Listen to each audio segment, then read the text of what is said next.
The last thing Evan Carter expected after a flawless morning of tennis was to find 3 6-year-old boys drawing dinosaurs and smiley faces all over his luxury car. But what truly stopped him cold wasn't the chalk, it was their faces. Identical. Familiar. And the woman sitting nearby, quietly reading, who looked like a ghost from the life he thought he'd left behind. Evan Carter never missed a tennis morning. It was his one untouchable ritual, tucked neatly between high-stakes meetings and business calls.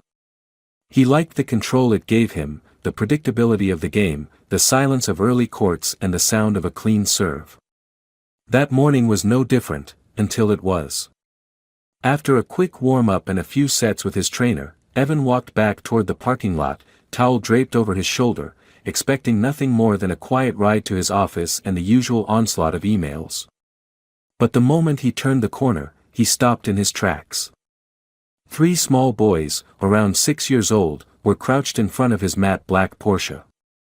All of them had chalk in their hands, one red, one blue, one green, and they were drawing. Not on the pavement, not near the tires, but directly on the car.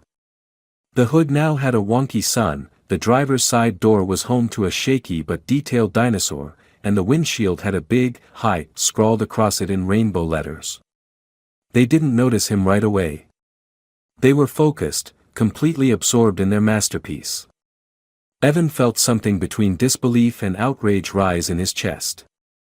This was a custom-painted, limited-edition sports car. The kind of car people didn't even lean on, let alone treat like a sidewalk canvas. He took a step forward, his jaw already tightening, but then one of the boys turned.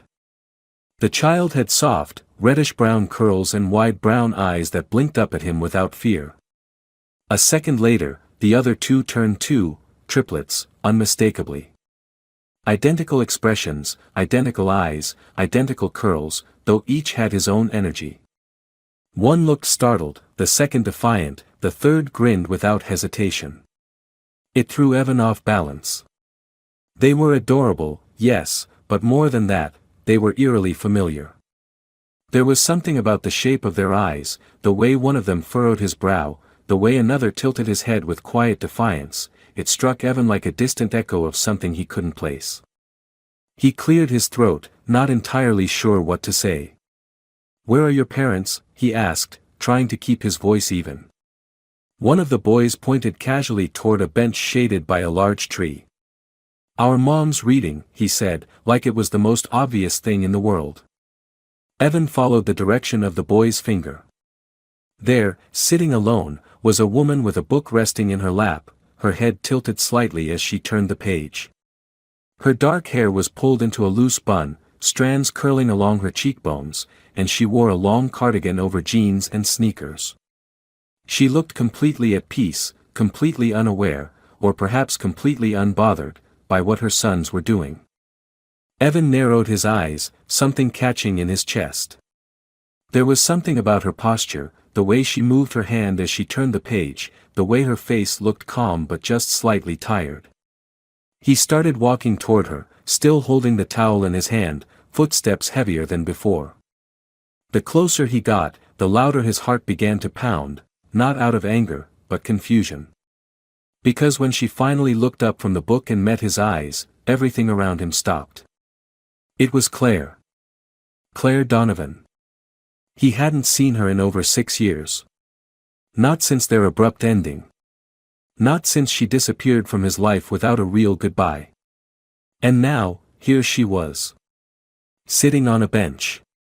Watching 3 children who looked like someone he might have been. The towel slipped slightly from his shoulder, but he didn't move to catch it. Claire blinked as if she wasn't sure she was seeing him right.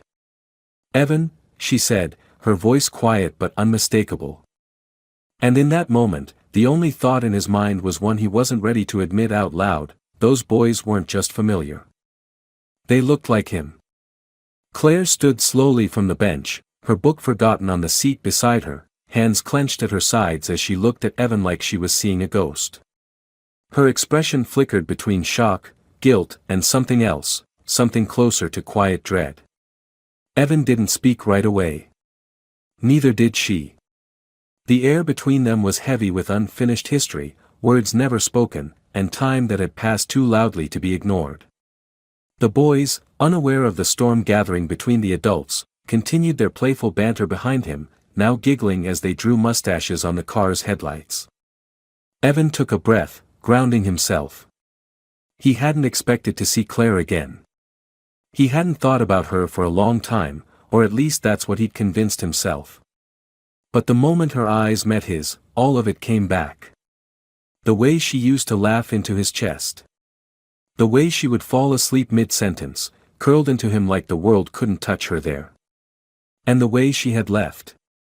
No call. No message. Just silence. He had buried that hurt under years of building walls and climbing ladders. And now she was standing in front of him like no time had passed. Except it had. And clearly, it hadn't passed alone. He glanced back at the boys again, taking them in with new clarity. All three of them had his eyes. His cheekbones. The middle one even had his crooked grin.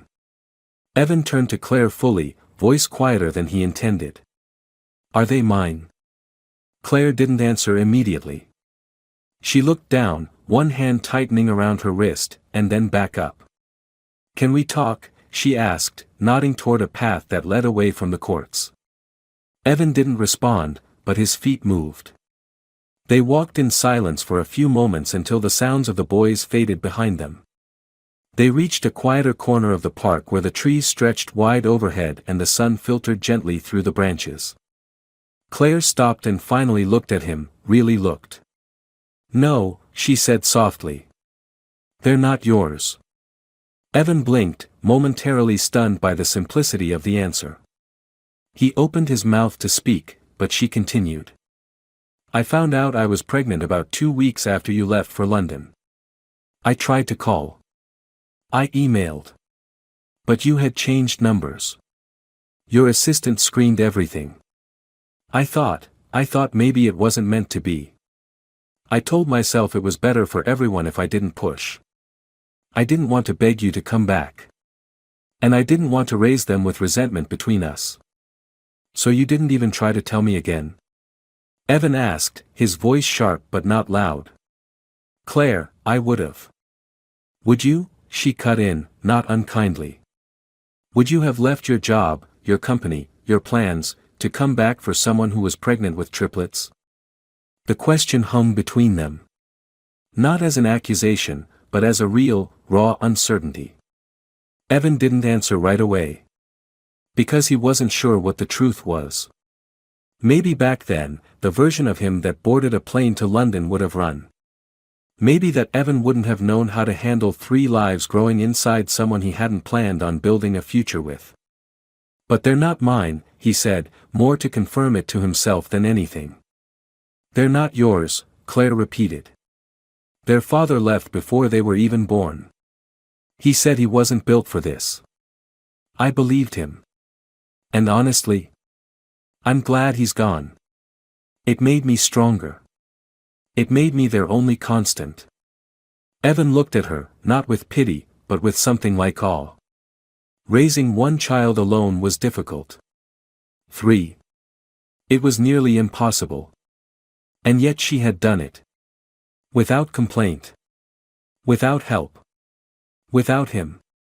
Why are you here? She asked suddenly. Why now? He looked at her, then back in the direction of the boys, and then returned his gaze to her face. I wasn't looking for you, he admitted. I didn't even know you were in the same city. I was just playing tennis.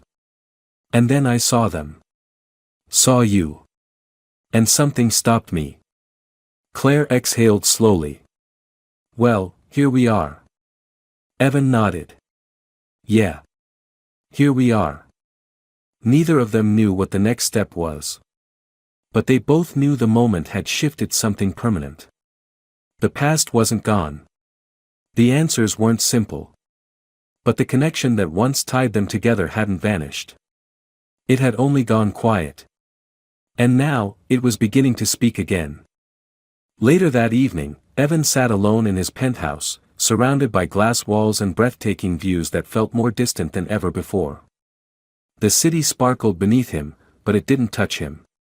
Nothing did. The silence in the room was heavy, not peaceful like it used to be, but suffocating. His mind wouldn't stop replaying the day. The chalk drawings. The identical boys. Claire's voice. The weight of her choices. And his own. He had come home not knowing what to feel. He wasn't angry, not exactly. But he was unsettled in a way he hadn't been in years.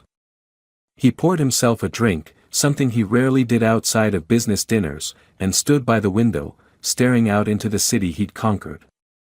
It felt ridiculous now, how much effort he had put into this image of control and precision. What good had it done him? He had money, power, real estate in 4 countries, and not a single moment in that entire day had meant more than the one where a 6-year-old had grinned at him with a chalk-stained hand and eyes that looked too much like his own. He hadn't expected them to be his. But part of him, some small, unspoken part, had wanted them to be. And when Claire said they weren't, something inside him cracked open. Not from relief. From loss.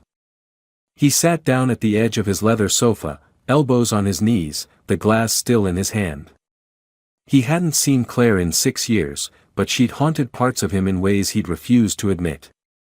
He remembered her laughter, her stubborn optimism, the way she challenged his cold logic without ever yelling. She was the only woman he had ever let close enough to leave a mark. And he had convinced himself she'd simply vanished, that she'd chosen to disappear. But now, seeing her again, seeing what she had built, who she had become, it was like time folded in on itself. And then there were the boys. He couldn't stop thinking about them. The way they stood close together like a unit, the way they finished each other's sentences, how they were clearly mischievous and curious and full of energy. They weren't his, but it didn't matter. They existed. They were part of her. And for reasons he couldn't fully explain, he wanted to know them.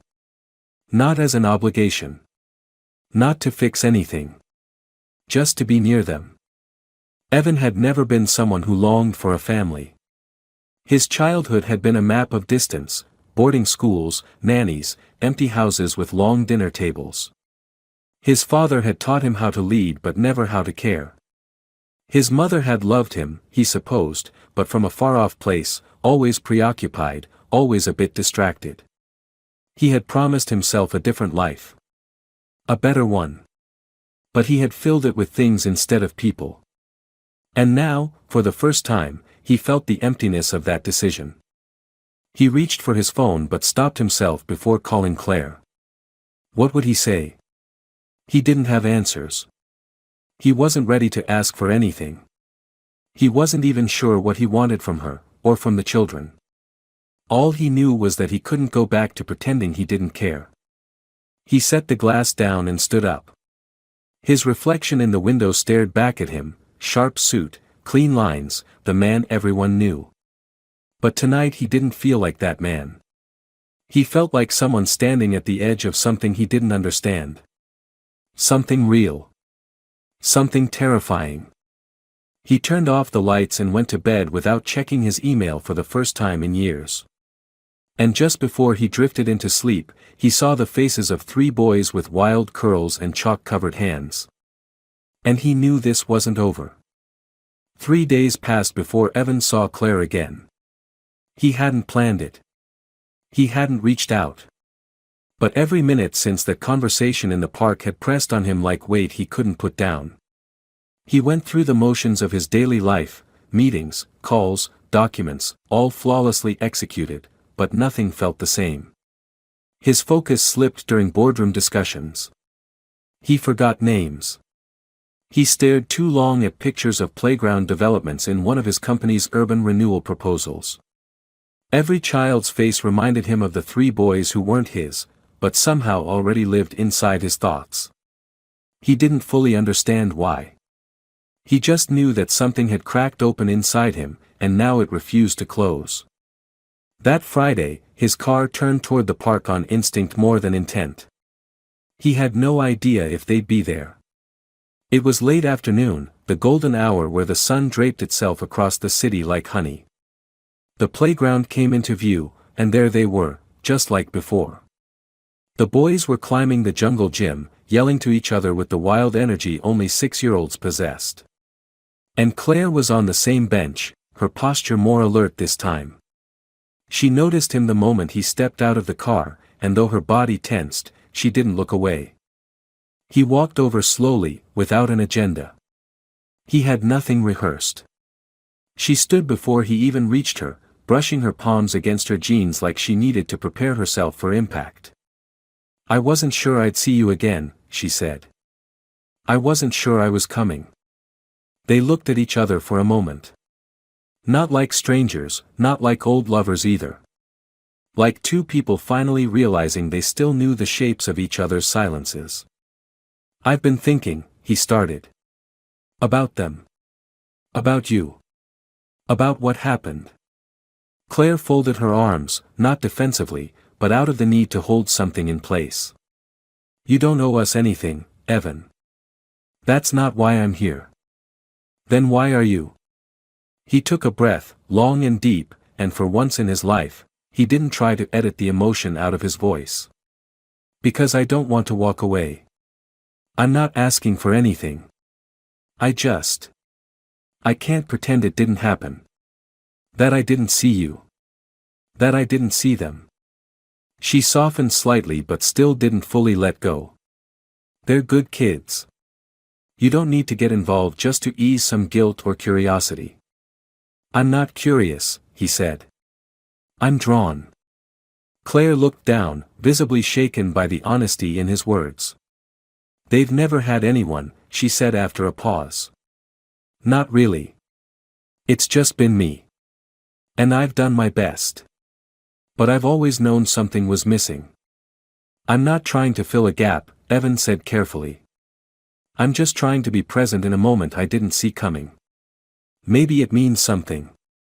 Maybe it doesn't. But it feels real." They sat in silence for a while, watching the boys play. One of them, the middle child, slipped off the edge of the slide and landed hard on his knees. He didn't cry, but he looked around quickly, eyes wide with that sudden need for comfort. Before Claire could move, Evan stood and jogged over, crouching beside the boy without hesitation. "Hey," he said gently. "You okay, champ?" The boy nodded, blinking fast. Evan brushed the dirt from his jeans and smiled. "Tough one, huh?" The boy gave a small, surprised grin. Evan offered a fist bump, which the boy returned like it was the most natural thing in the world. Claire watched from a distance, something in her chest tightening. When Evan returned, she looked at him differently. "You knew exactly what to do," she said. "I had no idea what I was doing. And that's exactly why it worked." They left the park together. Not as a couple, not with any decisions made, but with something unspoken taking root between them. It wasn't a promise. It wasn't a beginning.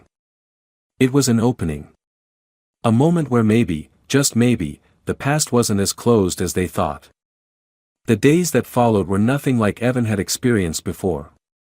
He had lived a life of structure, of well-oiled calendars and appointments booked months in advance, where every moment was accounted for. But suddenly, his world became filled with spontaneity and noise, small, joyful chaos he didn't know he needed. He didn't make any formal declaration to Claire, didn't ask permission to enter their lives in any official way. He simply started showing up. Sometimes it was in the late afternoon at the park, other times it was with a bag of groceries when she looked too tired to cook. Once, he arrived with art supplies after hearing one of the boys say he wished they had better markers. He didn't try to impress them. He didn't ask for their attention. He just made himself present. And it was that presence, quiet and steady, that began to change everything. Claire didn't say much in those early days. She didn't ask him what he wanted. She didn't define boundaries. But she watched. Closely. She saw how he knelt down when the boys talked to him, how he remembered who liked what color, how he instinctively stepped between them and the street when they walked, even when she forgot to. There were moments when she caught herself smiling at him without realizing it, moments when she almost reached for his hand and then stopped herself. She wasn't ready for trust. But she was beginning to believe he meant what he had said. The boys, for their part, accepted Evan in the way only children can, purely and without question. They didn't know what he had done or failed to do in the past. They didn't care. He was there now, and that was enough. They asked him to read to them at night when he stayed late. They dragged him into their board game arguments and demanded he be the referee. They called him Evan at first, but then one of them, the youngest by 2 minutes, slipped and called him Dad during a game of tag. The word hung in the air for a moment, heavy with meaning neither of them dared acknowledge. Evan didn't correct him. He just smiled and kept playing, heart pounding for reasons he couldn't explain. One evening, Evan stayed after dinner. The boys were upstairs, bathing, and the house was filled with the sound of running water and laughter echoing down the hallway. Claire was washing dishes, her back to him, and he offered to dry. They worked in silence at first, their movements in rhythm, the domesticity of it both strange and familiar. Finally, she spoke. "I didn't expect you to stay this long. I didn't expect to want to." Claire set down a glass and turned to look at him. "They're starting to get attached. So am I." Her lips parted slightly, the breath catching in her throat. "I don't want them to get hurt. I don't want to get hurt." "I'm not leaving," he said. "I don't know what this is yet, or what it's going to become. But I know I want to be in it." She didn't answer right away. Her eyes searched his face, as if trying to find the flaw in his sincerity. But she didn't find it. And for the first time since he returned to her life, she let herself believe this might not end the way everything else had. Later that night, after the boys had fallen asleep and the house had gone still, Claire walked Evan to the door. He turned before stepping out, as if waiting for her to say something, and she reached out to touch his arm. "Thank you," she whispered. "For what?" "For showing up." Evan looked at her for a long moment, then leaned forward and kissed her forehead. It was simple. Gentle. A promise without words. And when he left, the silence he left behind no longer felt like absence. It felt like hope. A month passed, and Evan had become more than a visitor, more than a drop-in presence around dinner time or on weekend afternoons. Without announcing it or even fully realizing when it had happened, he had become woven into the rhythm of their lives. He knew which of the boys liked peanut butter and which one hated it. He knew who needed the night light on and who insisted on sleeping with the curtains wide open. He could tell which footsteps on the stairs belonged to which child and how to tell their laughter apart, even though their voices often overlapped. He had memorized the lyrics to songs he'd never imagined singing and had learned to navigate mornings full of mismatched socks, cereal spills, and last-minute backpack hunts like it was second nature. Claire watched him with a mix of disbelief and quiet admiration. He had not only shown up, but stayed, and more than that, he participated. He didn't just bring gifts or offer token attention. He changed diapers when needed, showed up at parent-teacher meetings, helped with school projects that involved far too much glitter. He sat through endless conversations about dinosaurs and space rockets and listened, really listened, when one of the boys had a bad day and didn't know how to explain it. She saw him grow into a role that neither of them had discussed out loud, but that he was stepping into with every day that passed. They still hadn't talked about labels. Not about what they were to each other now, or what they would be. There were no declarations, no late-night confessions of love. It was quieter than that, deeper somehow. She felt it when he brought her coffee before she even asked, when he stood next to her during bedtime stories and didn't rush off afterward. She felt it when their hands brushed and neither of them pulled away. The love wasn't loud, it was steady, and she had never trusted anything more. One evening, as the sun dipped low and the living room filled with that soft, golden light, Claire walked in to find Evan lying on the floor, 3 heads resting on his chest as he told them a story from memory. No book. No pictures. Just his voice and their trust. One of the boys had fallen asleep, arm draped across Evan's stomach, mouth slightly open. Another was barely keeping his eyes open. The third stared up at the ceiling, listening intently. Evan glanced up when he saw Claire and smiled, not moving, not wanting to break the spell. She stood there longer than she meant to, arms folded, heart aching with a kind of gratitude she didn't know how to express. Later, when the boys had been tucked into bed and the house was quiet again, she found Evan in the kitchen, rinsing out cups they had left behind. "You're good at this," she said softly. He didn't turn around, just nodded. "I didn't know I would be." "They adore you." "I adore them." She leaned against the doorframe, watching him. "And what about me?" He finally turned, meeting her gaze with a kind of honesty that made her breath catch. "You scare me," he said. "Because you're the first thing in my life I didn't plan for that I never want to lose." Claire stepped forward, slowly, cautiously, until she was standing right in front of him. She rested her hand on his chest, over the place where his heart beat steady and strong. "Then don't leave."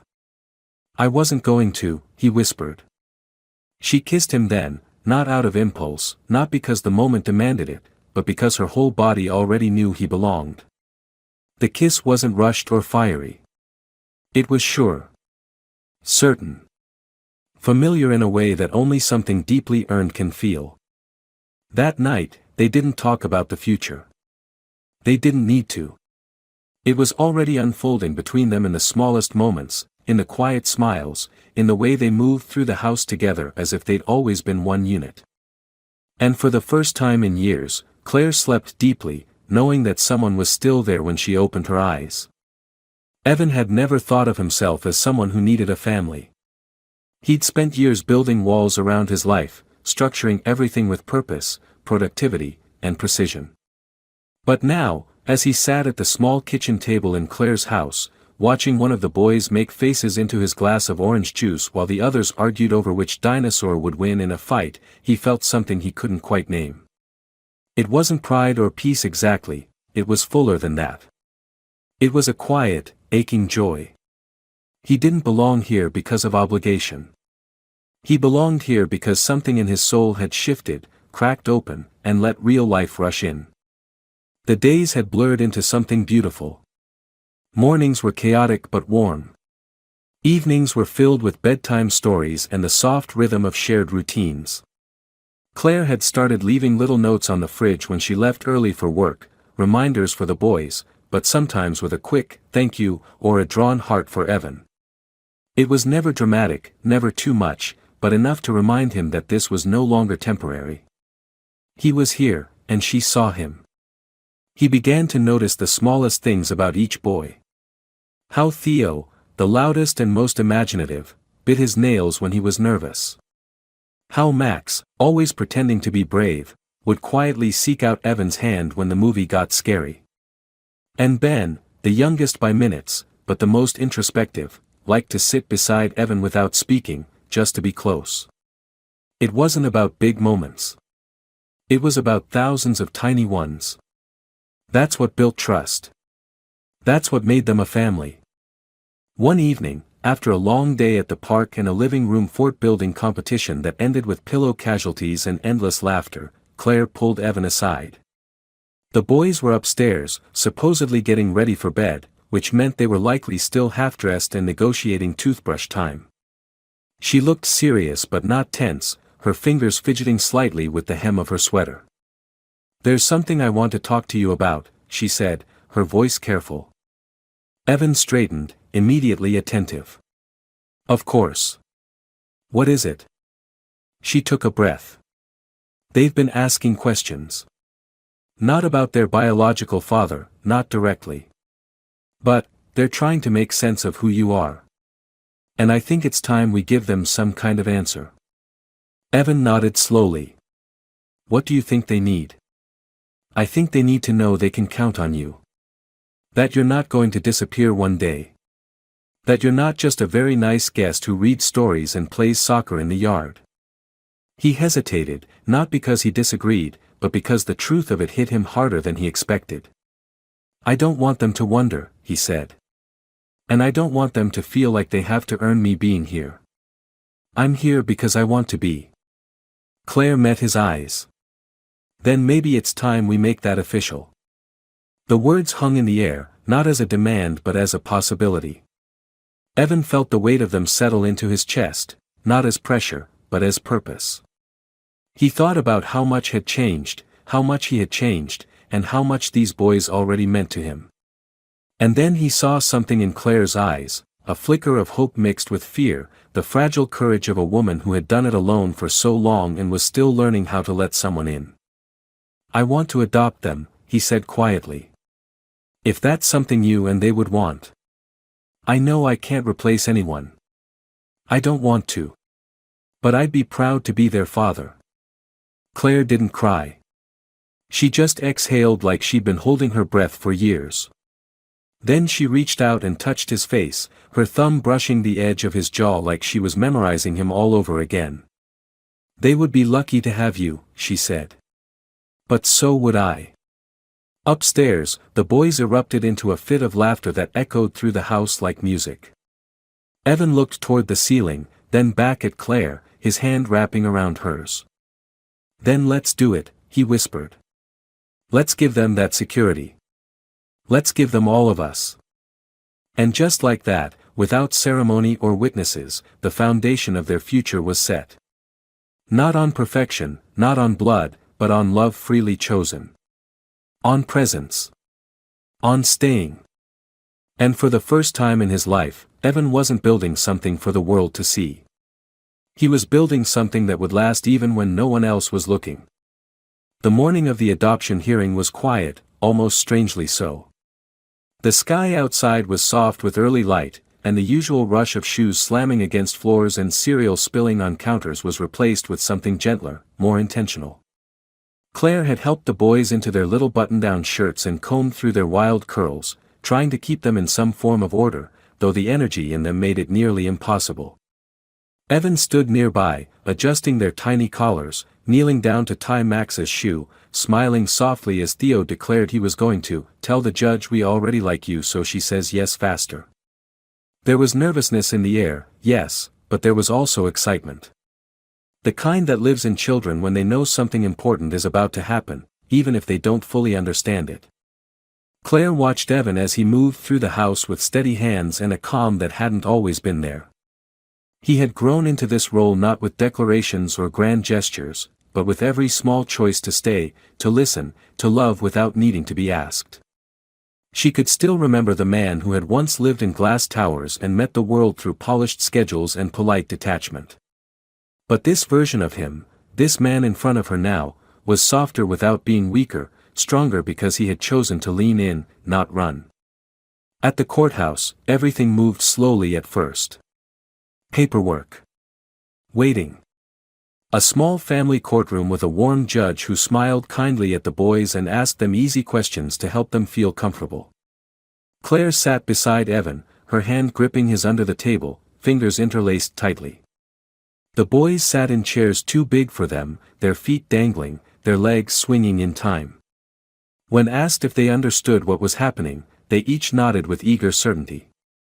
And when the judge asked why they wanted Evan to be their dad, Theo answered quickly and without hesitation, because he already is. Claire's heart twisted, and Evan didn't hide the way his throat tightened as he reached to gently tousle Theo's hair. The judge smiled at that, then turned to Evan with a warmth that made the room feel less like a courtroom and more like a home being made in real time. She asked Evan why he wanted to take this step, and his voice, though quiet, held no uncertainty. "Because I love them. Because they are already mine in every way that matters. And I want them to know that I'm not going anywhere." The moment the judge signed the papers, it was almost anticlimactic in its simplicity. A final flourish of pen to paper. A few official words. But what it meant, what it changed, was everything. Evan was their father now. Legally. Publicly. Permanently. And even though nothing about their day-to-day lives would suddenly shift, the sense of completeness that settled over them was undeniable. Back at the house, they celebrated with pancakes, balloons taped haphazardly to the wall, and hand-drawn cards from the boys that said things like, "Best dad ever," and "Thanks for choosing us." Evan read each one like it was a contract more sacred than anything he'd ever signed before. Claire made coffee, then stood in the doorway of the kitchen, watching the four of them pile onto the couch in a tangle of limbs and laughter, a living, breathing portrait of everything she never dared to imagine years ago when she held 3 newborns in her arms and wondered how she would ever survive.